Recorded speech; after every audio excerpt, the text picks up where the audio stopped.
Shqipëria ka humbur ndaj Anglisë në shifra 2-0 në ndeshjen e cila u zhvillua në Wembley. 2 gola, të cilët faktikisht kanë ndëshkuar Shqipërinë, por megjithatë ishte një paraqitje e cila nuk se ka sjellë një zhgënjim total për kuqezin tanë dhe tani vjen një tjetër ndeshje ku fitoria është detyrim. Për të bërë një analizë veçanërisht të asaj të cilës ne pam se ku gabuan në ndeshjen me Anglinë, sot jemi në një intervistë me zyrtarin e Veronës, me Dritan Dervishin dhe kemi shumë për të folur. Dritan, përshëndetje. Përshëndetje juve dhe ata që na ndjekin. Dritan, dua një mendim tënd të parin se si të duk kombëtare e Shqipërisë dje, ka një debat në Shqipëri dhe në Kosovë, kush e ka parë ndeshjen, ka pas një debat rreth atyre analizëve të cilët i ka dhënë një notë 9 ose 10 Silvinjos për faktin që Shqipëria luajti ashtu si luajti dhe në fund humbi me fytyrën e bardhë, vetëm 2-0, pra dhe një gol i dytë i psuar shumë vonë, dhe të tjerë të cilët mendonin që ne njësoj kishim për të humbur e gjithë bota parashikon e umet tonë, të humbësh 5-0 dhe të humbësh 2-0, është po njësoj sepse ti është pikë dhe nuk fiton pikë, si ta thuash. Te kush kë logjik mbështet? Po të fillojmë më përpara nga objektivat që na tha vetë Silvinjo përpara se të fillonin ndeshjet. Objektivi i Shqipërisë, jemi dakord të dy që është të arrijë mirë në botror, ëndra jone e madhe është botrori, jemi dakord? Por ti kur shkon në një ndeshje me Wembley, shumë e vështirë, dhe unë jam i bindur që ata djem kanë dhënë maksimumin dhe mendoj që më i dobti dje për mua ka qenë trajneri Silvinjo. Se dje duheshe kurajo, duheshe pak më shumë agresivitet, sidomos pjesa parë, mua nuk më pëlqeu fare. Pjesa parë ishte o burra mos hajmë 5, po të rrim aty të hajmë një gol dhe shohim se ç'a ndodh. Më duket nga statistika Shqipëria nuk ka si gjujtje në portë, nuk e di, më duket ashtu. Po flet për Silvinjën, po ku është për shembull, po flet për të identifikojë. Skuadra ishte shumë e tërhequr. Do të thonë skuadra ishte vënë në një sistem loje 4-3-3 falso. Sa aty ishin mbrapa, ishte 4 shembrojtës që nuk lëvizte asnjëherë, Ali dhe Balliu nga krahët ishin të ndaluar të dy që bëshin mbrojtësa. Ishte mes fusha me 5, jo me 3, për arsye se Bajrami Shkret edhe Hasani dje ishin në ndihmësat e tërcinëve dhe mbrojtësve të krahut. A kupton, dhe përpara kishin blerë një uzun në mëshirë të fatit që po të kalote se ato gabojshin një top, do të thonë nga ana si përgatitje ndeshje komplet taktik e gabuar e Silvinjës. Dhe unë nuk jam dakord me ata që e kritikojnë aq shumë, por dhe Silvinjo nuk mund na thot përpara ndeshjes që ne kemi objektiva të shkojmë në botror dhe mbas ndeshjes e pat që ne nuk kanë ngrënë 5. Mendoj se Shqipëria nuk është më në atë nivel që të hajë 5 gola. Ti thua o botrori o 5 gola, të dyja nuk shkojnë. Bravo, nuk shkojnë. Është si e bardha me zezë. Nëse ti përgatit një ekip me të drejtë, për arsye se siç ta thash, Shqipëria nuk është më tash delja zezë, i fut 7-8 dhe humbëm me një mënyrë dinjitoze.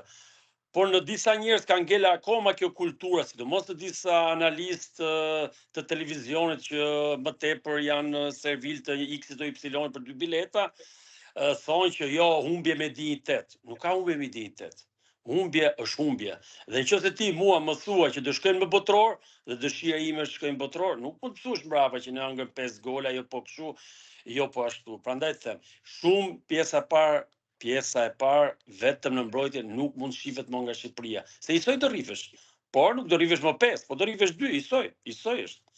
Ndërkohë ty Dritan të kanë kritikuar shumë në intervistën e kemi bërë së bashku pasi më kanë kritikuar dhe lojtarët Po, më ka kritikuar dhe lojtarët kombëtarës janë miqtë e mi dhe i përshëndes se kjo tregon që na ndjekin, është gjë e mirë. Po, është.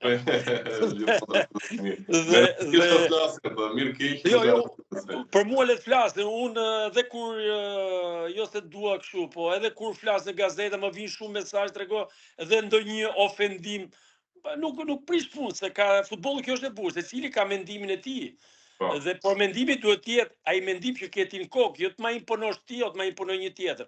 Se e bukur e futbollit është unë e mendoj në mënyrë tjetër, ti e mendon në mënyrë tjetër, në fund fare është rezultati që vendos. Rezultati është kokëfort. Çado që ti xhirosh majtas djathtas, po dhe ta bësh çdo gjë të bardhë, zezë bardhë, dhe në atë rast unë kam folur për Brojën. Kur Broja vinte nga mos gaboj atë ditë ka qenë janar, kur bëm intervistën bashkë, dhe Broja vinte nga i dëmtim i rënd. Që bile unë në ato momente, në qoftë se të kujtohet, me kritikova Brojën për arsye për atë lexheresa, siç e thon italian, kur u fut. Të kujtohen fjalët, dhe unë thash ky djalë nuk e bën atë kërcimin, e merr shumë lehtë situatën. Tu e shumë lehtë me atë lexheresën e tij, se dhe mosha e re, pastaj djali i rindur Londër, janë i çik më të lehtë në mendime, japin çdo gjë kështu. Ai është një talent. Ne të rrotullojmë si domi. Ai është lojtari më i fortë që kemi ne. Mos them gjithë vitet e fundit. Mos them se këtu talenta kanë quajt X në Y që në kombëtare s'ka bërë asnjë gol, ose në Super League që luan në një nivel shumë të ulët, pastaj mund të flas edhe Super League, është niveli më i ulët i gjithë viteve që un kam parë futboll në jetën time. Në jetën time, bile mund ta krahasoj me nivelin e futbollit të vitit 97, jo të rrogave, të qetësisë, të kështu, të futbollit, atë që shoh në fushën e lojës.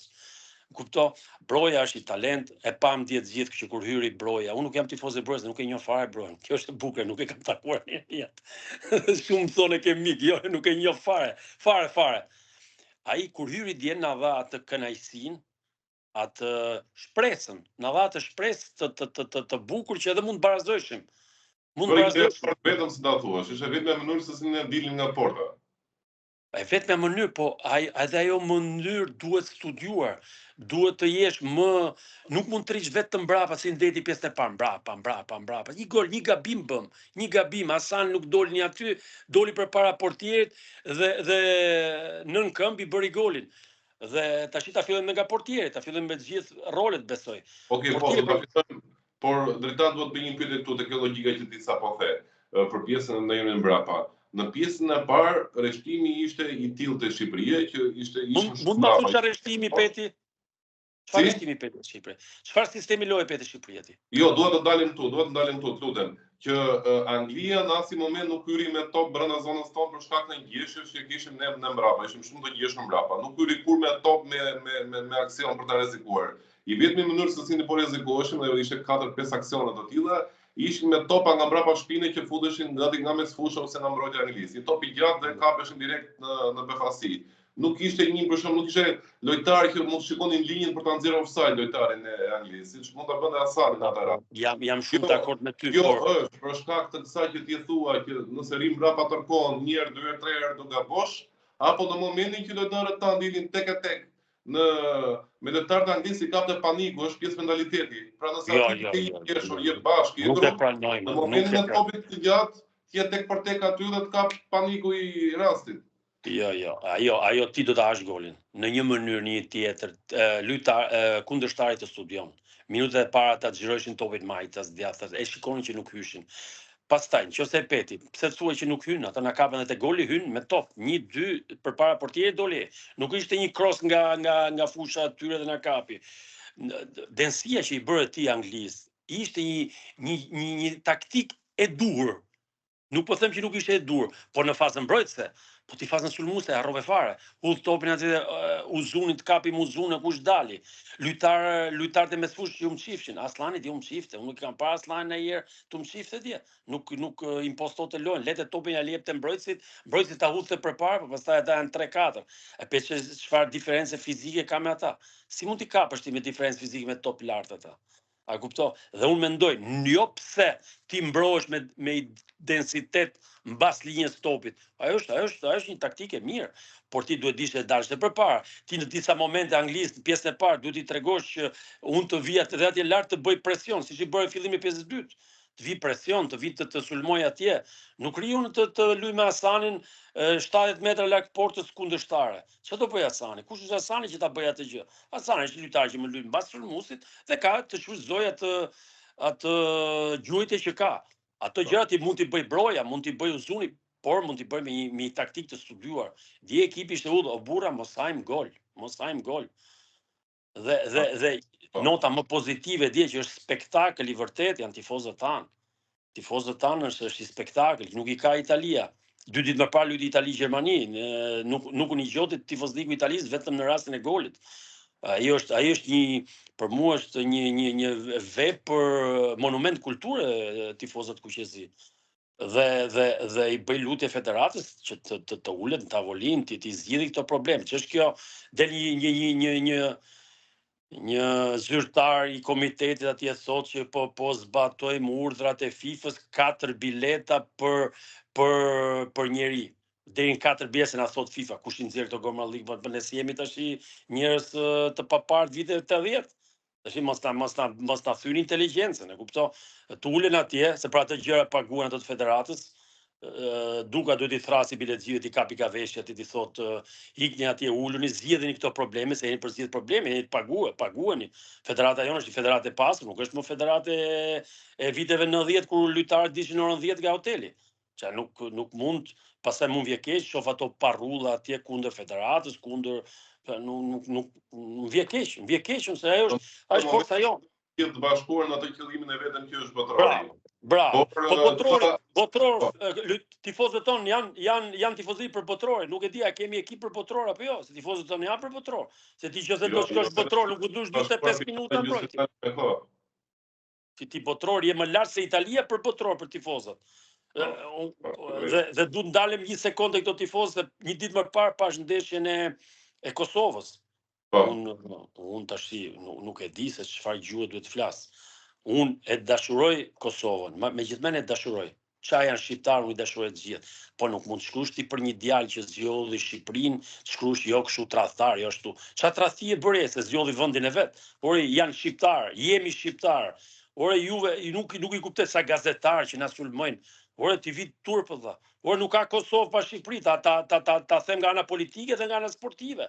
Ajo është e bukur që jemi 2 ekipe që pastaj futbollistë shqiptarët as mund marrin dot Kosovë, se ata kanë dhe ligje që s'na japin dot pasaport kosovar. Unë po duhet bëjmë kosovar, s'ma japin ata. E kuptoj kurse ne jemi zemër mdhej.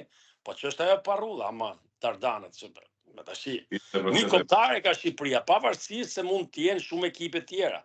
Shumë ekipe si kampionati, po Shqipëri, po nuk e them për të keqe. Ata Kosovën e njohim, i kemi bërë luftë, ne ata për të, po nuk sulmohet një lojtar që bën një zgjedhje në jetë, gjunaf. E vën pa e fusin në ca kanale shumë të vështira për djalin. A kupto?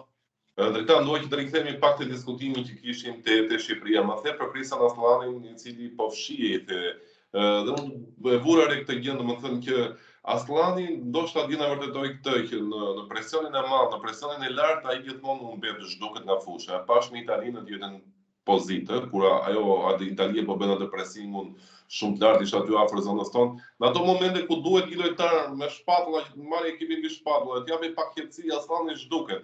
Ndërkohë në momentin kur Shqipëria është avancuar përpara, e ka qetësinë që kullimin e topit me Aslanin të një armë shtesë, një armë plus, një armë ndryshe, një kalibër i lartë. Por ai të shpreh vetëm në qetësi.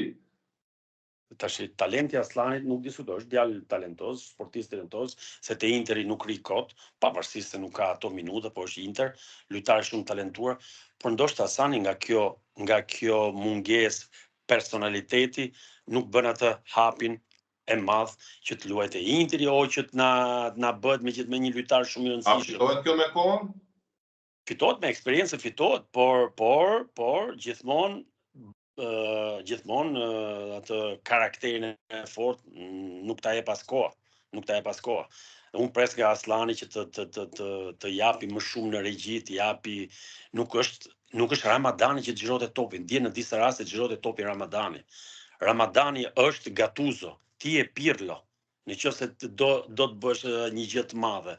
Aslani duhet të ketë më shumë personalitet, duhet të heqi nga mendja e tij që ai duhet zgjidhë ndeshjet. Jo, ai është lojtar si të tjerat. Ndoshta edhe ne e kemi ngarkuar shumë dhe ndoshta e dëmtojmë. Më kupto? Ndoshta e dëmtojmë. Se nëse ti flet për Dimshitin dhe e ngarkon me presion, Dimshiti ka treguar me fakte, e tregon çdo të diel në kampionatin italian dhe kur gabon ndeshjen tjetër bën më mirë, tregon që ka karakter të fortë, është një kampion në rolin e tij. Siç them unë, një kampion për rolin e tij është dhe Ismaili. Ismaili është lojtar që na mungoi shumë dia. Janë lojtarë që ne nuk mund bëjmë dot pa ta. Okej, Dritan, ne kemi të Shqipëria 3 trajnerë të parë të cilët janë pjesë e Shqipërisë. Kemi Zabaletën, kemi Dorinën, më trajnerë të cilët ndoshta një ekip brazilian apo ta diun se çfarë mund të jenë edhe trajnerë të parë. Mund ta bëj përshtypje para 1 javë apo 2 javë kur Barcelona shënoi në një goditje standarde dhe Hansi Flick tha mos ma jepni mua meritën, tha është ndihmësi tim i cili merret vetëm me këtë punë, tha ka për goditje standarde, kështu që merita i shkon pikërisht atij. Pyetja është tani Zabaleta me Dorinën, ora çfarë bëjnë aty në Shqipëri? Domethënë a janë ata përgjegjës për diçka të caktuar për goditje standarde, se ne nuk e kemi parë një gol nga goditje standarde, apo për pjesën e fashës mbrojtëse. Domethënë se kemi pasur debiazën me Tramezanin, atëherë na kanë nxjerrë pafund gola, pafund skema me goditje standarde. Po, me Tramezanin, me Debiazin kujtohet ishte arma jone fort, ishte ajo që në për kornën, me Mavrajn. Jo, dhe në çdo kohë, pavarësisht se nuk është në një encë ose në një kornër, nuk do të thotë që duhet të bësh gjithmonë gol, por skema duhet të aty 2 bllokime, një që del mbrapa, një tjetër që bën atë falso sikur hyn. Ktu nuk po e shoh, megjithëse ke shumë të drejtë dhe ke bërë diçka prej scouti, ke hyrë punën time këtu. Por aty nuk mund t'i vënë faj Zabaletës dhe ndihmësit tjetër. Aty është trajneri. Ai trajner vendos gjithçka.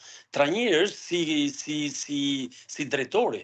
Ti je i parë në punën tënde dhe i jep detyrat të gjithë tjerëve. Mos harrojmë se kemi edhe zëvendës trajner tjetër, kemi edhe Bulkun atje. Që asnjëherë nuk e pash fliste dje me këta tonët. Ai ishte Bulku, është zëvendës trajner Bulku apo? Po, është pjesë e stafit. Pjesë stafit. Do të thonë ata shikoj që ata rinë kokë në kokë dhe nuk i afrojnë asnjëherë pjesën e jon, nuk e di. Nuk e di. Tash të shikojmë këtë ndeshjen e ardhshme. Duhet që minutët parë. Duhet të prek një element tjetër, po flas edhe për Nedim Bajramin. Ka shumë ndeshje që Nedim Bajrami nuk po luan më në nivelin më të lartë. Po ajo që mua më bën përshtypje është kjo, kur ti ke Arber Hoxhën në stol, kur ti ke Ernest Muçin në stol, kur ti lë jashtë Anis Mehmetin i cili luan po në atë pozicion. Ideja është që Nedim Bajrami as nuk dublon në mbrojtje, nuk dublon as Yasir Hasani. Yasir Hasani ndoshta fizikisht është i dobët, por në mbrojtje bën më shumë punë, shfaqet më shumë se sa Nedim Bajrami. Bajrami nuk Pyetja është kjo, ti përse lë jashtë Arber Hoxhën, duke thënë që ai nuk ndihmon shumë në fazën mbrojtëse, kur ke Nedim Bajramin i cili nuk bën as fazën mbrojtëse dhe as fazën sulmuese. Paktën e fut Arber Hoxhën, ndoshta s'është i mirë mbrojtje, por e ke për diçka, e ke për sulmin. Tashi ato janë zgjedhje trajnerët, mos sulmojmë trajnerin, unë nuk e sulmoj kur trajnerin zgjedhje veta. Por mund të them që ti nuk mund të fusësh dot Bajramin atë rol kur nuk është roli i tij. Ti mos e dëmto dhe djalin, ai është talentoz, ai mund të vetëm mas Uzunit. Më kupto? Mund të ishte edhe një skem 4-3-2-1 për mendimin tim, me lojtarë që kishte, me Uzunin që jep televizshmëri, jo pikë referimi, Bajrami dhe Hasani që mund të shfrytëzoshin diçka. Por ai kishte menduar që të bëte 2 linja mbrojtëse, do të thënë mbrojtja dhe mes fushta të gjithë në 5 metra. Vetëm Uzuni, sa dhe Uzuni hyte mbas linjës topi. Do të thënë nuk mendoj fare. Mu duk një ekip i lënë fusha o burra mos hajm gola. Më. Po edhe pjesën e dytë që e filluan pak me tepër kurajt. Je pjesë si shkuan anglezët për një herë shkuan diçka shkuan në tilt, diçka. Nëse e mbam men ato minutat e para. Pastaj kur hyr Broja është individi kampioni që të shtyn përpara. Se ato 3 sulmet Brojës na lanë të kuptojnë shumë. Aty duhet fillojmë. Aty duhet fillojë rruga jonë. Aty me atë besim që hyri ai. Ai I dha një mësim zgjidhje që hyn fushë dhe nuk kam frikë ku jam në Wembley. Pasi Wembley ishte i kuqezi. Wembley ishte kuqezi, nuk ishte ai Wembley frikshëm. Un kam parë Itali-Angli, ishte Wembley frikshëm. Kur gërthasin, kur fillojnë korret aty ishte të mërshëm. Ti unë gjë të shqip. Unë gjë sa mirë me qenë shqiptar. Kjo kampion po. Që nuk kishte atë agresivitet dhe tifozliku. Pavarësisht edhe shtypja atyre thanë, këto 2 ndeshjet e para nuk duam t'i shikojmë fare. Sa të shikojmë këto ndeshjet e para. Kupto? Dhe kjo duhet të jepte më shumë motivim, më shumë orgoli, kur I thonë italiani, orgoli këtyre gjërave, për arsye se nuk mund të hysh në fushë.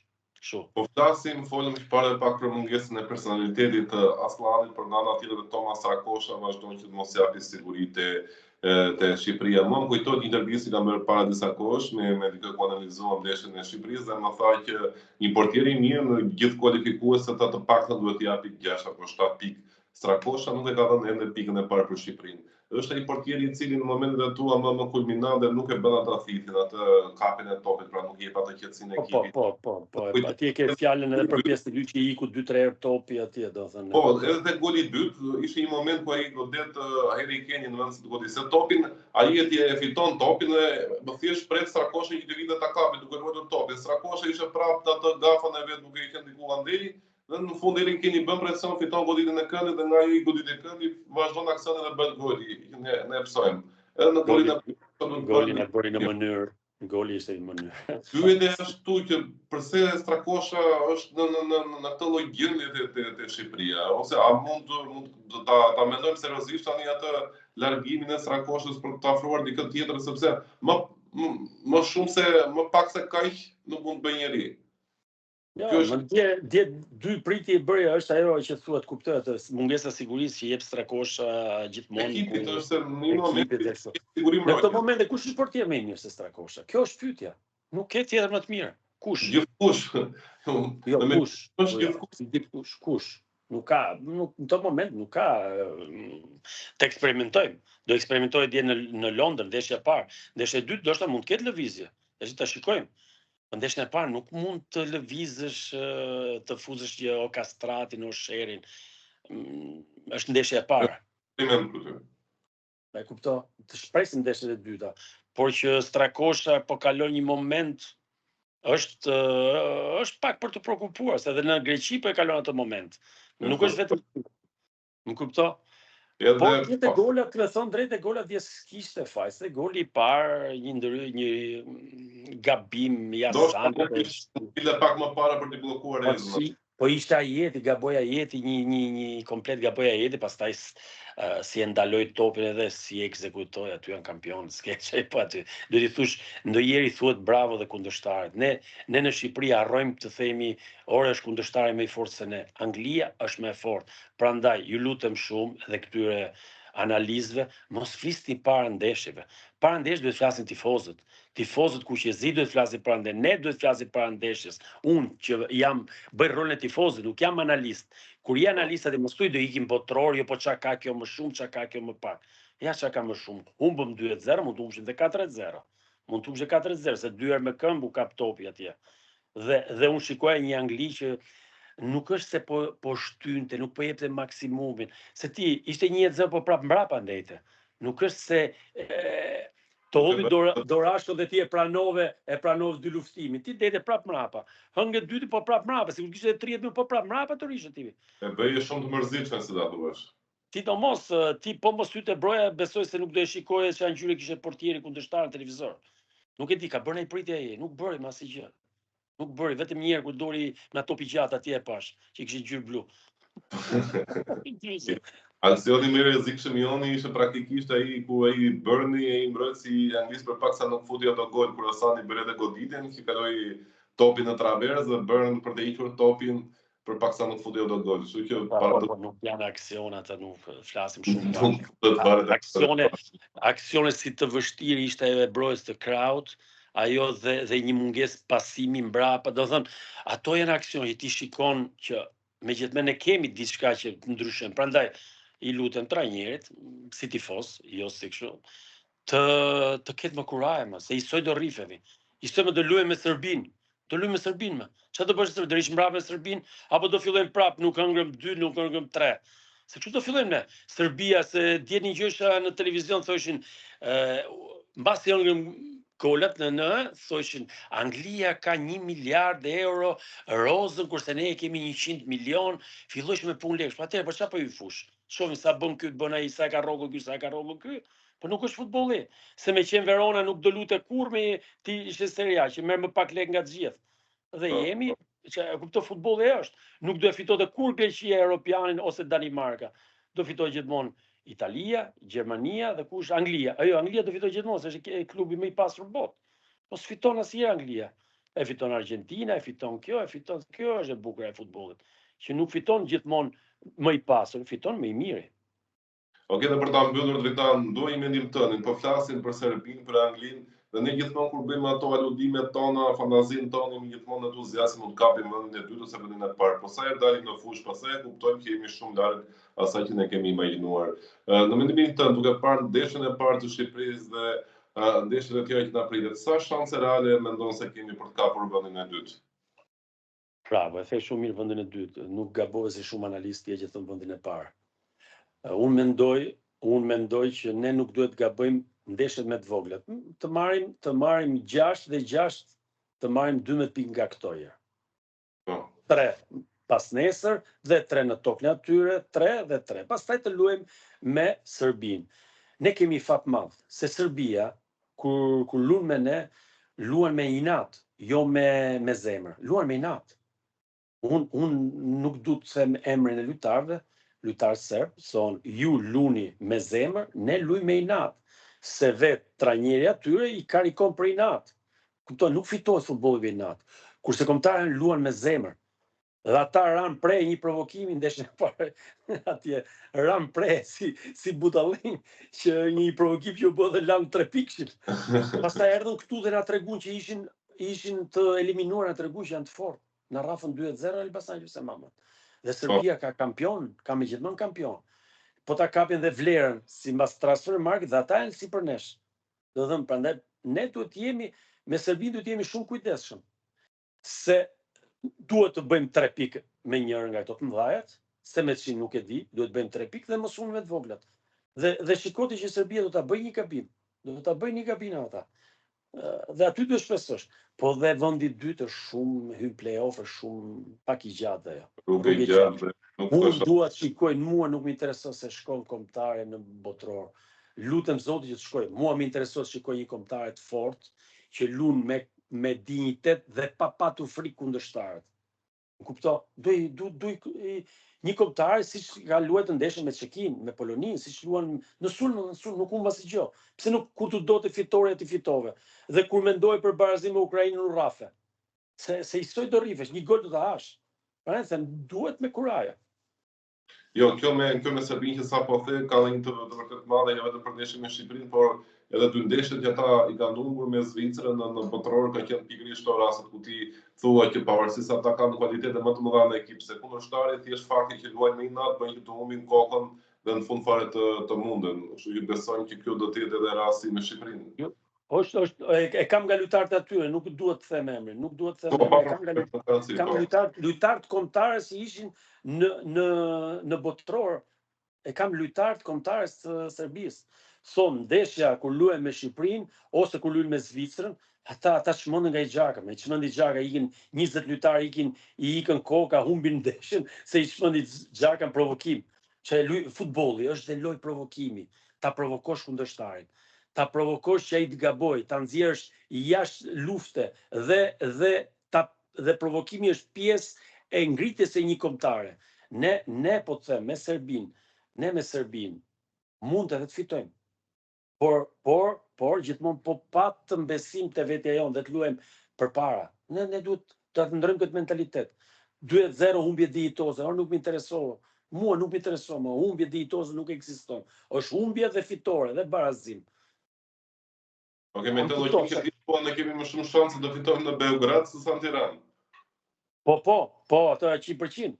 100% Beograd. Beograd nuk them që s'na rrafin ata, del barazim Beograd. Nuk kanë shanse ata, Beograd ata do bëhen si kafsh, si jena.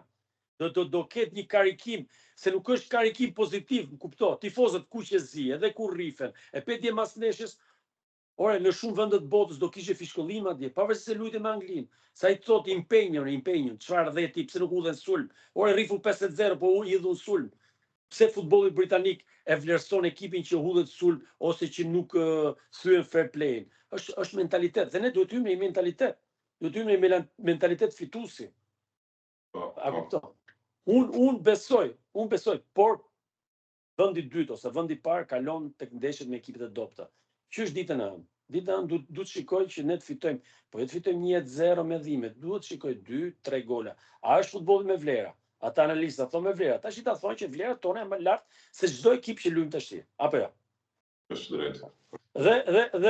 Dhe një Tani një diçka për tifozët, shpresoj të vinë të shumë, shpresoj që të bëjmë tifozik për këto ngjyra, për vendin tonë dhe për këtë kombëtare.